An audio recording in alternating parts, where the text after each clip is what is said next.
13 جون 1926 کو پنڈی میں مسلمانوں اور سکھوں کے درمیان ایک تنازع ہوتا ہے۔ اس تنازع کی وجہ جو ہے وہ 1896 میں اس وقت جنم لیتی ہے جب راول پنڈی میں مسلمانوں کے لیے ایک جامع مسجد کی بنیاد رکھی جاتی ہے۔ اس سے پہلے پنڈی میں مساجد تو موجود تھیں لیکن مسلمانوں کی کوئی بڑی مسجد موجود نہیں تھی۔ تو گردوارے تھے، یہاں پہ مندر تھے، اور اس کی ایک وجہ شاید یہ بھی تھی کہ پنڈی شہر میں جو اکثریت تھی وہ ہندوؤں اور سکھوں کی تھی اور مسلمان اقلیت میں تھے۔ مسلمان معاشی طور پر بھی اتنے مضبوط نہیں تھے، اس لیے یہاں ایک بڑی مسجد نہیں تھی۔ لیکن جب بادشاہ امان اللہ خان یہاں ایگزائل پہ آتے ہیں اور پنڈی میں وہ رہتے ہیں تو مسلمان وہ یہ کہتے ہیں کہ اگر ایک بڑی مسجد بنائی جائے تو وہ اس کے لیے عطیہ کریں گے۔ چنانچہ ایک بڑی مسجد کا جو ہے وہ ایک پلان بنتا ہے۔ جس جگہ یہ موجودہ جامع مسجد ہے اس جگہ 18 کنال کی زمین پہ 1896 میں ایک مسجد جو ہے وہ بنائی، اس کا سنگ بنیاد رکھا جاتا ہے۔ لیکن اس وقت بھی جو ہے یہ سکھ نہیں چاہتے تھے کہ یہاں پہ مسجد بنے، کیونکہ اس کے عقب میں سکھوں کا ایک بڑا گردوارہ تھا جو آج بھی باغ سردارہ میں موجود ہے۔ سکھ چاہتے تھے کہ یہ گردوارہ چونکہ نزدیک ہے مسجد کی، اس لیے مسجد کہیں دور بنائی جائے۔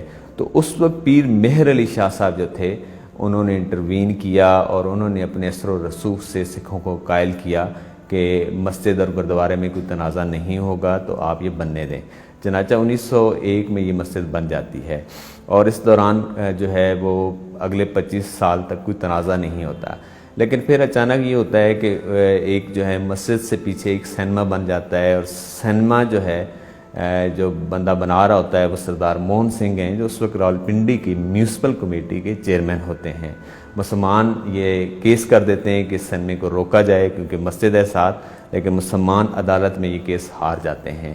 تو ایک تنازع مسلمانوں میں اور سکھوں میں جو ہے وہ ایک شدید ہو جاتا ہے۔ تو اسی دوران سکھوں کا ایک سالانہ جلوس جو ہے جو سکھوں کے 5ویں گرو ہیں گرو ارجن سنگھ کا، وہ 13 جون 1926 کو جو ہے وہ نکلتا ہے۔ ہر سال یہ گزرتا ہے اور مسجد کے سامنے سے گزرتا ہے۔ تو جب بھی یہ گزرتا تھا تو مسلمان جو ہے نہ صرف اس کے لیے سبیلیں لگاتے تھے مسجد کے باہر، بلکہ گرو گرنتھ کے سامنے فروٹ بھی رکھے جاتے تھے۔ لیکن اس سال یہ ہوتا ہے کہ مسلمان یہ کہتے ہیں کہ یہ جلوس جو ہے یہ اگر گزرے گا تو مسجد کے سامنے سے یہ میوزک بجاتے ہوئے نہ گزرے۔ تو سکھ جو ہے یہ مطالبہ اس لیے رد کر دیتے ہیں، وہ کہتے ہیں کہ ہر سال کی طرح یہاں میوزک بجایا جاتا ہے تو اب مسلمانوں کو اس میں سے کیا مسئلہ ہے۔ چنانچہ چونکہ ایک سینمے کا جو ہے وہ ایک رفٹ موجود ہوتی ہے تو اس کی بنا پہ مسلمان جو ہے وہ ایک تیاری کرتے ہیں اور کچھ کلاڑیاں وغیرہ خرید لیتے ہیں۔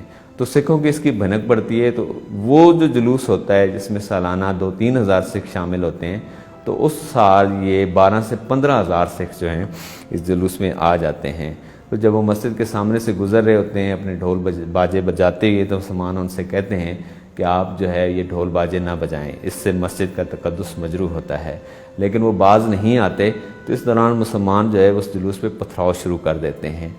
تو یہ دونوں طرف سے جو لڑائی ہے 10 بدس یہ پھیل جاتی ہے اور یہ گنج منڈی تک پہنچ جاتی ہے، جہاں مسلمان جو ہے وہ 276 دکانیں جو ہیں وہ جلا دیتے ہیں۔ ایک بہت بڑے فساد کی لپیٹ میں آ جاتا ہے شہر۔ ساری رات شہر کے اندر دکانیں جلائی جاتی ہیں، گھر جلائے جاتے ہیں، کئی جگہوں پہ فائرنگ کے واقعات ہو جاتے ہیں۔ تو بہت زیادہ جو ہے وہ قتل و غارت ہوتی ہے۔ اگلے دن شہر کے اندر کرفیو لگ جاتا ہے۔ تو جب بعد میں شہر کے حالات نارمل ہوتے ہیں تو جو ڈپٹی کمشنر ہوتے ہیں انگریز، وہ مسلمانوں کو، سکھوں کو اور ہندوؤں کو بلاتے ہیں اور اس کا سلوشن یہ نکالا جاتا ہے کہ جس طرح ہندو اور سکھ اپنے اپنے تہواروں پہ جلوس نکالتے ہیں، مسلمان بھی اپنے کسی تہوار پہ کوئی جلوس نکال لیا کریں اور اسی طرح گردواروں کے اور مندروں کے سامنے سے اس جلوس کو گزارا کریں جس طرح ہندو اور سکھ گزارتے ہیں۔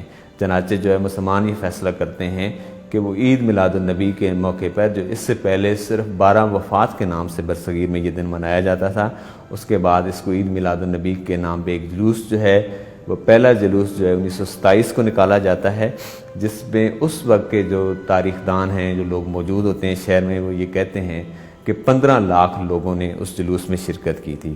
تو اندازہ کریں کہ جس شہر کی آبادی اس وقت 1 لاکھ سے کم تھی، اگر اس وقت 15 لاکھ لوگوں کا ایک جلوس جو ہے وہ شہر میں نکلتا ہے تو کتنی بڑی خبر ہوتی ہے اور کتنا بڑا وہ ایونٹ ہوتا ہے۔ تو کہتے ہیں کہ وہ اتنا بڑا ایونٹ تھا کہ پھر یہ روایت پورے پنجاب میں اور اس کے بعد پورے انڈیا تک پھیل گئی۔